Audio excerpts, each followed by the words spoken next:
کہ اللہ کے ولی ہوتے کون ہیں، کن کو اللہ کا ولی سمجھا جائے۔ مجھے لگتا ہے کہ مجمع میں جتنے لوگ بیٹھے ہیں سب کو اللہ کے ولی کی تلاش ہوگی، سب چاہتے ہوں گے، دل میں حسرت ہوگی، تمنا ہوگی، آرزو ہوگی کہ کاش ہم بھی اللہ کے ولی کو دیکھتے، اللہ کے ولی سے ملاقات ہوتی، اللہ کے ولی کی زیارت ہوتی۔ سب کے دل میں یہ تمنا۔ کون ہے اللہ کا ولی؟ کن کو سمجھا جائے اللہ کا ولی؟ معیار کیا ہے، کسوٹی کیا ہے، علامت کیا، پہچان کیا؟ لوگ تلاش رہے ہیں شیش محل میں اللہ کے ولیوں کو، لوگ تلاشتے ہیں بھیڑ بھاڑ میں اللہ کے ولیوں کو، جن کے آگے پیچھے ہزار کا مجمع لگے ان کو تلاش، انہیں وہ اللہ کا ولی سمجھا جاتا۔ آگے پیچھے دائیں بائیں نعروں کی گونج میں جو چلنے والے ہیں انہیں اللہ کا ولی سمجھا جاتا۔ زرق برق لباس میں اللہ کا ولی ہوگا، قیمتی مزار، قیمتی خانقاہ میں اللہ کا ولی ہوگا، جن کا دربار کی سجدت شاہانہ ہوگی وہاں اللہ کا ولی ہوگا۔ مگر ہمیں پتہ نہیں کہ اللہ کا ولی کبھی کبھی ہمارے گاؤں میں بھی ہوتا ہے، ہمیں خبر نہیں ہوتی۔ ہم سمجھ رہے ہوتے ہیں کہ یہ رکشہ چلانے والا ہے، یہ تانگا چلانے والا ہے، یہ مزدوری کرنے والا ہے۔ ارے ان کی خانقاہ میں زرق برق کہاں ان کی خانقاہ میں وہ قیمتی قالین اور وہ فرش مخملی اور وہ سنگ مرمر اور وہ چمکتے ہوئے آرائش و زبائش والے شامیانے، یہ سب چیزیں کہاں ہیں؟ جہاں یہ سب چیزیں ہوں گی ولایت وہاں ہوگی۔ مجھے اس موقع پر ایک بڑی پیاری بات یاد آئی، ذہن حاضر رکھیے گا۔ اللہ کے ولیوں کے لیے جو زرق و برق لباس آپ تلاشتے ہیں اور سونے کا تاج آپ تلاشتے ہیں، شیش محل میں رہتے ہوں گے۔ حضرت محبوب الہی کا نام تو سنا ہوگا آپ لوگوں نے، حضرت محبوب الہی نظام الدین اولیاء دہلوی، ان کے بڑے چہیتے اور بڑے وہ کہہ لیجئے محلقو مرید تھے، وہ بڑے چہیتے حضرت امیر خسرو رضی اللہ تعالیٰ عنہ۔ ایسی عقیدت تھی ان سے، ایسی عقیدت تھی کہ کبھی کسی بات کے لیے مچل جاتے تو پیر و مرشد بھی ان کی تمنا پوری کر دیتے۔ اللہ ایک بار انہوں نے گڑ لانے کے لیے دلی بھیجا، پرانی دلی بھیجا، گڑ لانے کے لیے گڑ، واپسی میں بہت تاخیر ہو گئی ان کو۔ پیر و مرشد نے فرمایا خسرو بہت کافی ٹائم لگا دیا تم نے۔ کہا ہاں حضور، آج دلی میں ایسے ولی کا جنازہ گزر رہا تھا جنہوں نے زندگی میں فرما دیا تھا کہ جو ان کے جنازے میں شریک ہوگا وہ جنتی ہوگا۔ تو اس خبر کو سن کر کے پورا دلی امٹ پڑا تھا ان کے جنازے میں شرکت کے لیے، تو بھیڑ زیادہ تھی۔ تو حضرت محبوب الہی فرماتے ہیں اچھا تو تم بھی جنت کے لیے ان کے جنازے میں شریک ہونے لگ گئے؟ کہا کہ نہ حضور، میں تو نہیں شریک ہوا۔ کہا کیوں؟ یقین نہیں تھا کیا ان کے اعلان پر؟ کہا یقین بھی تھا، پھر کیوں نہیں شریک ہوئے؟ کہا حضور، اگر میں اس لالچ میں ان کے جنازے میں شریک ہو جاتا کہ جنت ان کے جنازے میں شریک ہونے کی وجہ سے ملے گی تو میری عاشقی بدنام ہو جاتی، میری عاشقی بدنام ہو جاتی۔ میں نے عشق کیا ہے آپ سے، میں نے دل دیا ہے آپ کو، لینا بھی ہوگا تو آپ ہی سے لے لیں گے نا۔ سبحان اللہ، سبحان اللہ۔ نعرہ تکبیر، نعرہ رسالت، علماء اہل سنت زندہ باد، فیضان اولیاء اکرام زندہ باد۔ ایسے چہیتے مرید تھے وہ۔ تو انہوں نے ایک مرتبہ مچل کے تمنا ظاہر کی کہ حضور آج کل دلی کا ماحول کچھ بدلا سا لگ رہا ہے، میں چاہتا ہوں کہ آج کل دلی کا ابدال کون ہیں ان کی زیارت کرا دیجیے، ابدال کی زیارت چاہتا ہوں۔ کہا چھوڑو ان باتوں کے پیچھے نہیں پڑو۔ کہنے لگے نہیں حضور، دل مچلتا ہے، کرا دیجیے نا، آپ کا کیا جاتا ہے، آپ کا کیا کچھ کم ہو جائے گا، زیارت کرا دیجیے۔ بہت مچل گئے تو کہا ٹھیک ہے چلے جاؤ، لال قلعے میں چلے جاؤ۔ اتری کونے میں جانا، ایک شخص گنا بیچ رہا ہوگا، انہی سے ملاقات کر لینا، ابدال سے ملاقات ہو جائے گی۔ اللہ اکبر، گنا بیچ رہا ہوگا، لفظ پر دھیان دیجیے، گنا بیچ رہا ہوگا، ان سے ملاقات کر لینا۔ جیسے یہ خبر ملی، کشاں کشاں افتہ و خیزاں ہزار شوق لیے اب لال قلعہ کی طرف چلے۔ اللہ اکبر۔ اگر چاہیے تو ان کے جذبات کی ترجمانی ایک شعر میں کر سکتے ہیں۔ ہماری راہ لمبی ہے، ہماری راہ لمبی ہے، مگر لمبی نہیں لگتی، ہماری راہ لمبی ہے، ہماری راہ لمبی ہے، مگر لمبی نہیں لگتی، تھکن ہوتی تو ہے لیکن تھکن جیسی نہیں لگتی، تھکن ہوتی تو ہے لیکن تھکن ہوتی تو ہے لیکن تھکن جیسی نہیں لگتی، منزل پرکشش ہو تو راستے کی کٹھنائیاں آسان ہو جاتی ہیں، کشاں کشاں چلے جاتے رہے، لال قلعہ کا جلوہ جب سامنے آیا، دل کی تڑپ اور بڑھ گئی،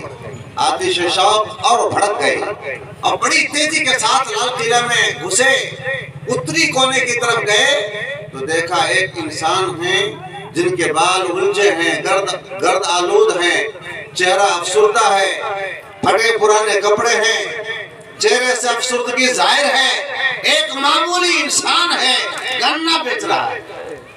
جا کر انہوں نے چارہ نہ پیسہ دیا، فرمانے لگے بابا مجھے بھی ایک گنا دیجئے۔ بابا نے ایک گنا نکال کے دیا اور کھڑے کھڑے کھانے لگے اور کھا کھا کے پھینکنے لگ گئے، چوستے نہیں تھے پھینکتے تھے۔ بابا کی نظر پڑی، کہا کیا ہوا بیٹا، گنا کھاتے نہیں ہو پھینکتے ہو؟ کہا کہ ہاں بابا یہ گنا میٹھا نہیں آپ کا پھینکا ہے۔ کہا بیٹا دوسرا لے لے، اور وہی چرنی۔ یہاں دکاندار ہیں کوئی آدمی؟ یہ دکاندار ہیں ہمارے حاجی صاحب، ان کا کپڑا کوئی لے کے جائے، درزی سے کٹوا لے، اور اس کے بعد پھرنے آئے، کہنے لگے کہ آپ کا کپڑا پورا نہیں ہوا یا پسند نہیں آیا، تو کیا یہ کٹا ہوا کپڑا پھر دیں گے، واپس لے لیں گے؟ نہیں لیں گے واپس۔ وہاں گنا خراب کر دیا، فرماتے ہیں دوسرا لے لے، تو دوسرا لیا، پھر کھا کے پھینکنے لگ گئے، کہنے لگے اب کیا ہوا؟ کہا حضور یہ بھی میٹھا نہیں پھینکا ہے۔ کہا بیٹا تیسرا لے لے، سبحان اللہ۔ اچھا تیسرا لے کے بھی کھانے لگا، پھینکنے لگ گئے، اب کیا ہوا؟ بابا یہ بھی میٹھا نہیں پھینکا ہے، تو بابا بیٹا چرنی لے لے، سبحان اللہ۔ کب بولیے گا سبحان اللہ؟ بات سر سے گزر گئی، بیٹا چرنی لے لے۔ 3 بار بات کر دیا، اس کے بعد بھی چرنی لے لے۔ لے کر کے واپس آئے، کہا حضور ملاقات تو ہوئی، مگر میں نے ان کا 3 گنا برباد کر دیا، چوتھا بھی برباد کرتا تو انہوں نے چرنی واپس کر دیا۔ آپ فرماتے ہیں بیٹا یہ مظہر جمال ہے، اللہ کے ولیوں کی مختلف شان ہوتی ہے، یہ مظہر جمال ہے۔ بات آئی گئی ہو گئی، چند دنوں کے بعد، کچھ دنوں کے بعد، چند مہینوں کے بعد، پھر دلی کی فضا، آب و ہوا، وہاں کا ماحول، واتاورن، وہاں کی فضا بدلی محسوس ہونے لگی۔ عرض کرنے لگے حضور لگتا ہے دلی کے ابدال بدل چکے ہیں، ان کی زیارت بھی کرا دیجئے۔ کہا کہ کیا تم شوق کرتے ہو؟ کہا ہاں حضور آپ ہی سے تو سب کچھ کرتا ہوں۔ کہا اچھا چلا جا، جامع مسجد چلا جا، اتری گیٹ پہ جانا۔ گئے ہوں گے آپ لوگ جامع مسجد اتری گیٹ دیکھ رہے ہوں گے۔ کہا اتری گیٹ پہ جانا، پانی پلا رہا ہوگا، سبحان اللہ سبحان اللہ، پانی پلا رہا ہوگا۔ آج پیر صاحب لوگ پانی کہاں پلاتے ہیں، خالی پینا جانتے ہیں۔ پلانے والے ہونا چاہیے 5-10 آگے پیچھے، پلاتے کدھر ہیں؟ پانی پلا رہا ہوگا۔ گئے جامع مسجد گئے، اتری گیٹ پہ گئے، دیکھا کہ واقعی میں ایک نہیں فنا تبا انسان، جن کو دیکھنے کے بعد کوئی سوچ بھی نہیں سکتا کہ اللہ کا اتنا بڑا مقرب ولی ہوگا، ابدال ہوگا، ایسا پہنچا ہوا انسان ہوگا، شکل صورت لباس فضا قطع تمام معمولی۔ جا کر کے دیکھا انہوں نے پانی پلا رہے ہیں، کہا بابا مجھے بھی ایک جام عطا فرمائیں۔ دیا ان کو۔ اب یہ کھڑے کھڑے اور کچھ گرانے لگ گئے، کچھ پینے لگ گئے، آزمانا ہی تو تھا، کچھ گرانے لگ گئے، کچھ پینے لگ گئے۔ بابا کی نظر پڑ گئی، آنکھوں میں خون اتر آیا، چہرے کی رگیں تن گئی، چہرہ پیکر تن نور بن گیا، جلال سے چہرہ بھر گیا۔ پر جلال لے جائے فرماتے ہیں لڑکا ہوش میں رہ کے بیٹھ کے طریقے سے سنت کے مطابق پیو، ورنہ ایسا تماچا ماروں گا 22 دن نیچے کر دوں گا۔ ایسا پرجلال لہجہ کپ کپی طاری ہو گئی. اس کے بعد فرماتے ہیں کیا تم نے مجھے لال قلعے کا گھرنا والا سمجھ لیا ہے؟ کیا تم نے مجھے لال قلعے کا گھرنا والا سمجھ لیا؟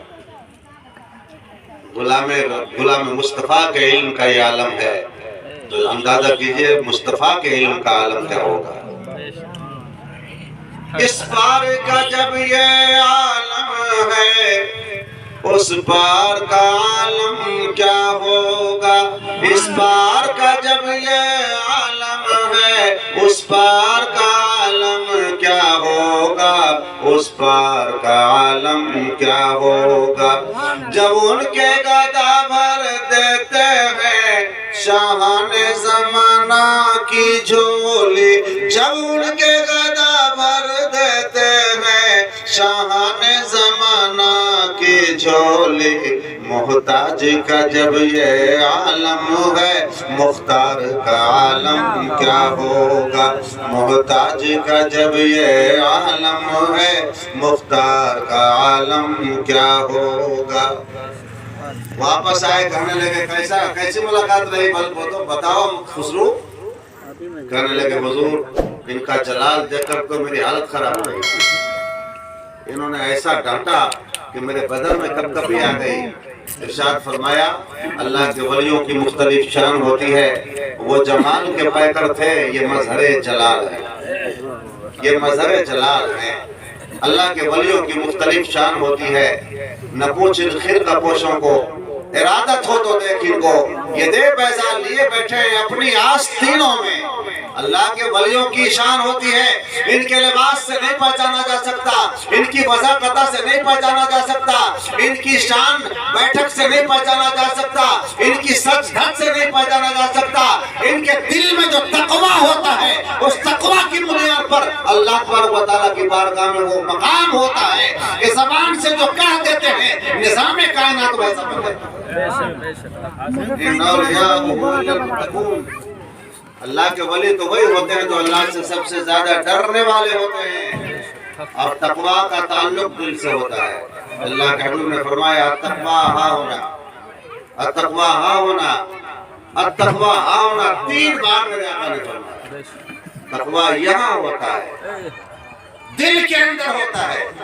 اور جب دل متقی بن جاتا ہے اعضائے جوارح بھی اس تقویٰ شعار دل کا تابع فرمان بن جاتے ہیں. اب وہ اعضاء سے وہی کام ہونے لگ جاتے ہیں جو اس کا متقی دل کا تھا. تقویٰ کا ظہور اس کے اعضائے جوارح سے ہونے لگ جاتا ہے.